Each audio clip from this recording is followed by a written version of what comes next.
Los que pertenecemos a Alcohólicos Anónimos consideramos que puede interesar al lector la opinión médica acerca del plan de recuperación que se describe en este libro.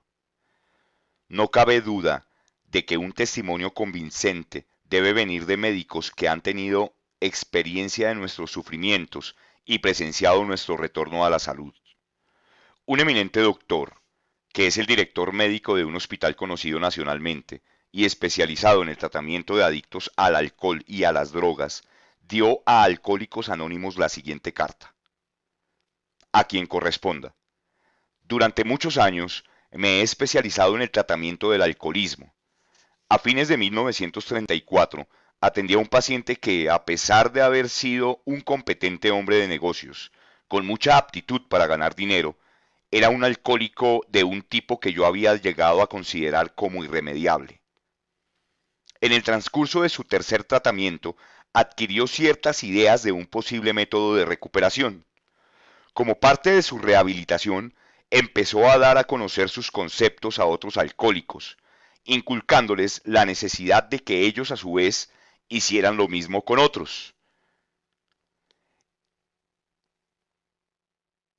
Eso ha llegado a ser la base de una agrupación de estos hombres y sus familiares, la cual está creciendo rápidamente. Parece que este individuo y más de otros 100 se han recuperado.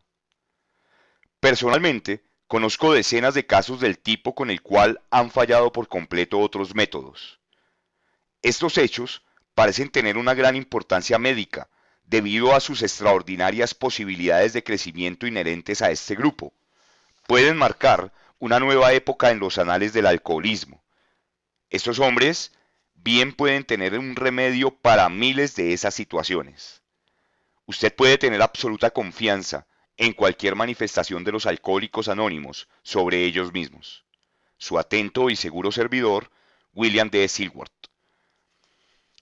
El médico, que a petición nuestra nos facilitó esta carta, ha tenido la bondad de ampliar sus ideas en otra declaración que exponemos a continuación. En esta, confirma que los que hemos sufrido la tortura alcohólica tenemos que creer que el cuerpo del alcohólico es tan anormal como su mente.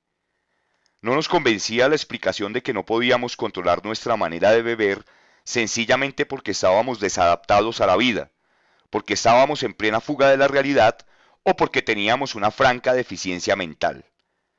Estas cosas eran verídicas hasta cierto punto, y de hecho en grado considerable en algunos de nosotros. Pero además estamos convencidos de que nuestros cuerpos también estaban enfermos, y opinamos que es incompleto cualquier cuadro del alcohólico que no incluya ese factor físico. La teoría del doctor de que tenemos una alergia al alcohol nos interesa, aunque nuestra opinión no profesional sobre su validez signifique poco.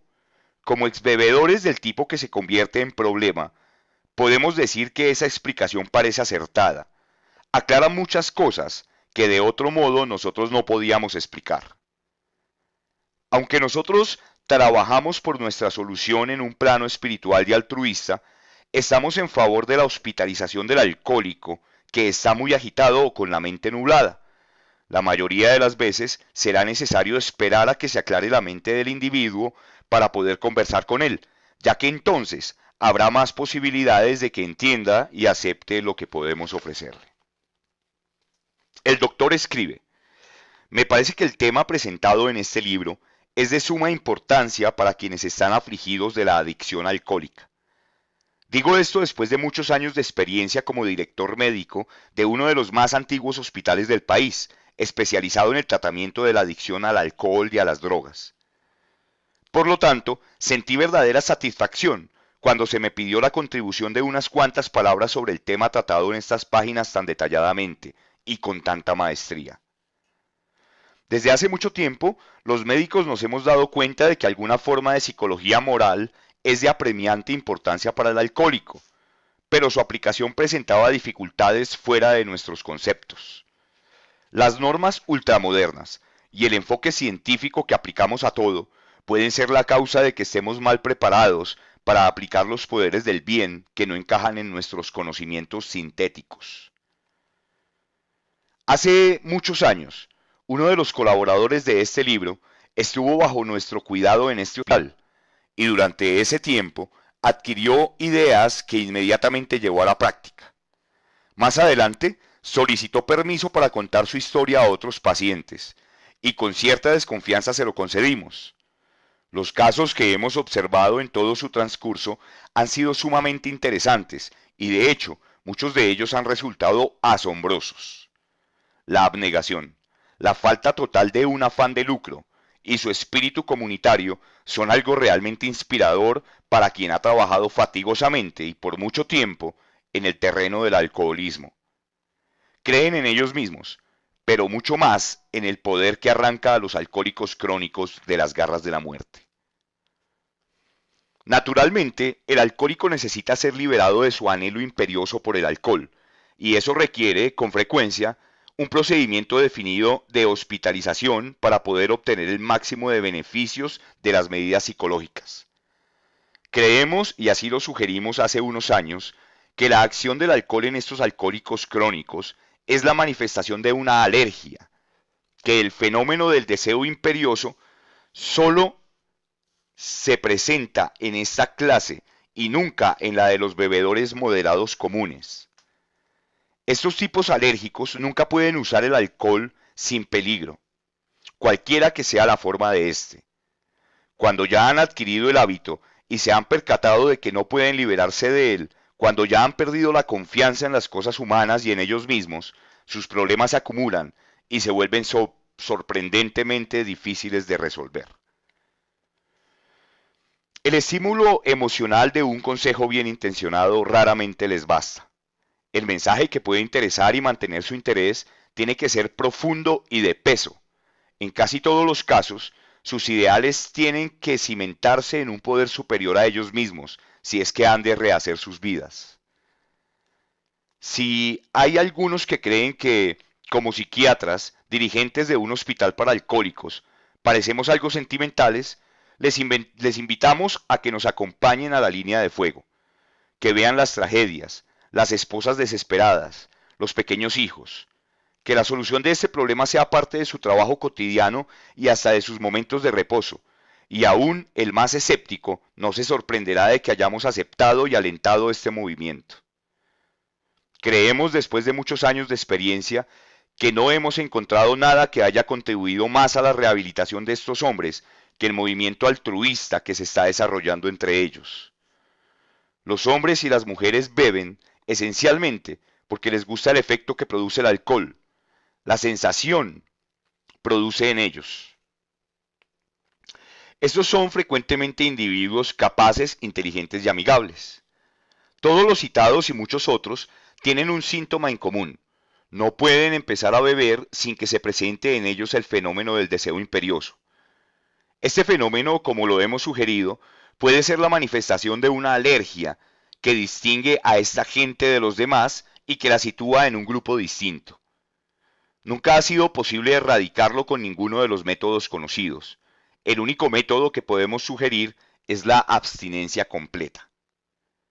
Esto nos precipita inmediatamente en un hervidero de discusiones. Mucho se ha dicho y escrito a favor y en contra, pero la opinión generalizada entre los médicos parece ser la de que la mayoría de los alcohólicos crónicos no tiene remedio. ¿Cuál es la solución? Tal vez pueda contestar mejor esta pregunta relatando una de mis experiencias. Aproximadamente un año antes de tener esta experiencia, trajeron a un individuo para que se le tratara su alcoholismo crónico. Se había recuperado parcialmente de una hemorragia gástrica y parecía ser un caso de deterioro mental patológico. Había perdido todo lo que valía la pena en la vida y solamente vivía para beber. Admitió francamente, y lo creía, que no había remedio para él. Después de que se hubo desalojado al alcohol de su organismo, se comprobó que no había ninguna lesión cerebral permanente. Aceptó el plan que se expone en este libro. Un año después vino a verme y tuve una extraña sensación. Lo conocía por su nombre y pude reconocer parcialmente sus facciones, pero eso era todo. De una ruina temblorosa y desesperada había surgido un individuo radiante de alegría y de confianza en sí mismo. Estuve hablando con él un rato, pero no podía convencerme de que lo conocía. Para mí era un extraño, y lo que fue hasta que se marchó. Hasta pasado mucho tiempo y no ha vuelto a probar el alcohol. Cuando siento la necesidad de levantarme del ánimo, pienso a menudo en un caso que trajo un eminente médico de Nueva York. El paciente había hecho su propio diagnóstico y, decidiendo que su situación era irremediable, fue a encerrarse en un granero vacío, decidido a morir. Ahí lo encontraron unas personas que lo buscaban y me lo trajeron en una condición desesperada. Después de su rehabilitación física, tuvo una conversación conmigo y con entera franqueza me manifestó que consideraba una pérdida de esfuerzos el tratamiento, a menos que yo pudiera asegurarle lo que nadie había hecho nunca, que en el futuro tendría la fuerza de voluntad necesaria para resistir el impulso de beber.